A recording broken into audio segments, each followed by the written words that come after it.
আলহামদুলিল্লাহি রাব্বিল আলামিন والصلاه والسلام على رسوله الكريم وعلى آله وصحبه اجمعين।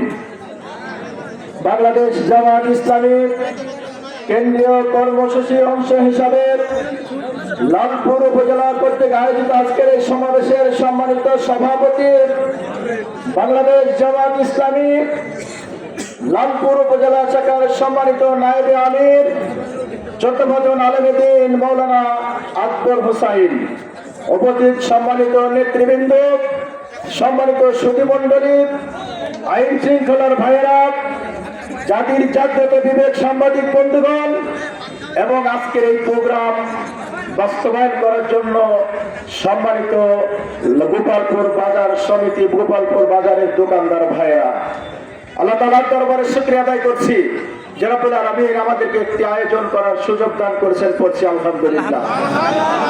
সংগ্রামী ভাই ও বন্ধুগণ, বাংলাদেশের 54 বছরের জুলুম, নিপীড়ন, নির্যাতনের পরে 24 সালে হাজার হাজার তরুণ ছাত্র জনতার রক্তের মধ্য দিয়ে এই বাংলাদেশ পুনরায় স্বাধীনতা অর্জন করার পরে সেই রক্তের উপরে দাঁড়িয়ে একটি সরকারকে ক্ষমতার মস্তকে বসিয়েছে, যে সরকারের কাছে আমরা মনে করেছিলাম বাংলাদেশের 54 বছরের ইতিহাস বদলিয়ে যাবে, কোন জুলুম নির্যাতন বাংলাদেশে আর থাকবে না।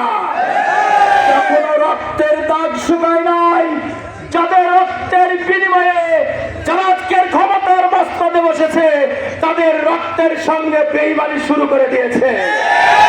আমরা মনে করেছিলাম যাদের রক্তের বিনিময়ে আজকের ক্ষমতায়, মনে করেছিলাম জুলাইয়ের সনদের ভিত্তি আইনি ভিত্তি দান করবেন, কিন্তু কোন একটি দলের গোপন পরামর্শে ষড়যন্ত্রে বর্তমান সরকার পা দিয়ে সেইটার প্রতি তোয়াক্কা করতেছে না।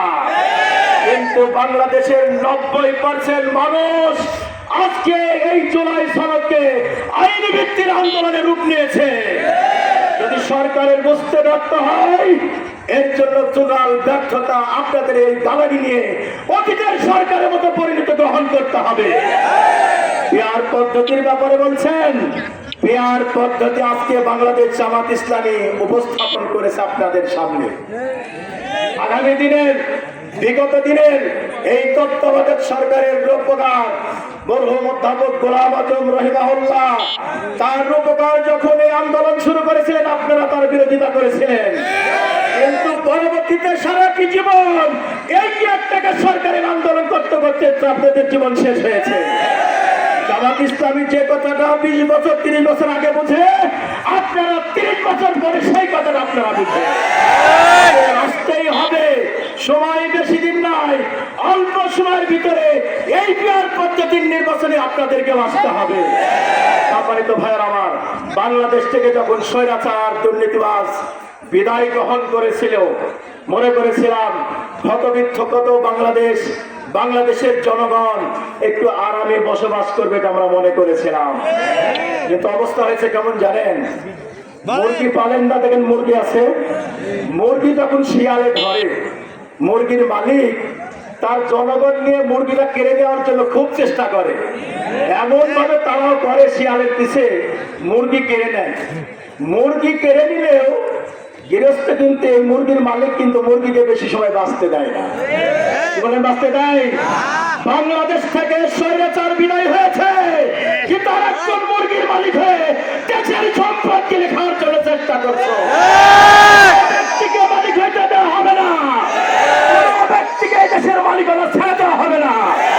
আমাদের কেন্দ্রীয় নেতৃবৃন্দ যারা জীবন দিয়েছে এই স্বাধীনতা সার্বভৌমত্ব অক্ষুণ্ণ রাখার জন্য, যখন এই দেশের মানুষ শিয়ালের মুখ থেকে মুরগি কেড়ে নিয়েছে, এই মুরগিকে বাংলাদেশে আবার পুনর্বাসন করা হবে ইনশাআল্লাহ। বাংলাদেশের কোন সম্পদ আর ভুলন্টন করতে দেওয়া হবে না। সম্মানিত ভাইয়ের আমার, এরপরে যে কথাটি আমরা বলতে চাই, আমরা যে জায়গায় দাঁড়িয়ে কথা বলছি, আমাদের এই আজিবনগর স্টেশন একটি অবহেলিত একটি স্টেশন, যে জায়গাতে মানুষ একটি ভালোভাবে যাতায়াত করবে সেটা আমাদের নাই। বাংলাদেশ জামাত ইসলামী আজকে এখান থেকে দায়িত্বহীন আশায় করোনা করতে চাই। বাংলাদেশ জামাত ইসলামী যদি সামনের দিনে কোনো সুযোগ পায়, এই স্টেশন হবে একটি আধুনিক স্টেশন, স্টেশন হবে যেখানে মানুষ দেখবে, দেখতার জন্য এই স্টেশনে আসবে ইনশাল্লাহ। এই দায়িত্ব আমরা নিতে পারি ইনশাল্লাহ, আপনারা যদি নেন। আমাদের পাশে আরেকটি জংশন রয়েছে, আব্দুলপুর জংশন, সেখানে একই অবস্থা, দুরবস্থা। বাংলাদেশের কত উন্নয়ন হয়েছে, আমাদের দেশের কত মানুষ উন্নয়ন করেছেন, কিন্তু আমাদের এগুলো চোখে দেখেন না। অতএব আমরা আজকে সমস্ত লালপুর উপজেলাকে বলতে চাই, আসুন ভাইয়ের আমার, যে সমস্ত কাজ করার ওয়াদা দিয়ে করেন নাই, সেই কাজের দায়িত্ব বাংলাদেশ জামাত ইসলামী ঘরে নিতে চায়।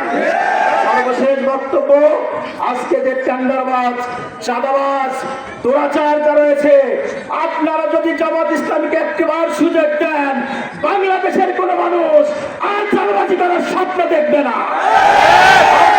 সমতায় যাওয়ার 6 মাস সময় দিলাম, 6 মাসের মধ্যে কোন চাঁদাবাজ বাংলাদেশে থাকবে না, দুর্নীতিবাজ বাংলাদেশে থাকবে না।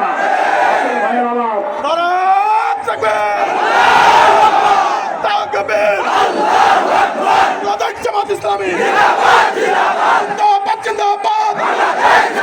ভাইয়ের আমার, আসুন ভাইয়ের আমার, আর কোন দফা নাই, আর কোন দফা নাই, এক দফা আল্লাহর আইন এবং সৎ লোকের শাসন।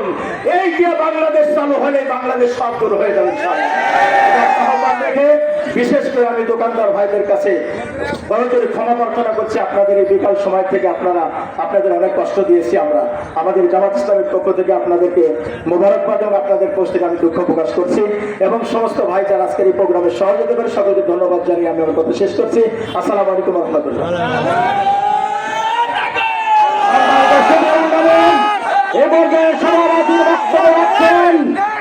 বাংলাদেশ জামাত ইসলামী লালপুর উপজেলা শাখার সম্মানিত নায়েবে আমির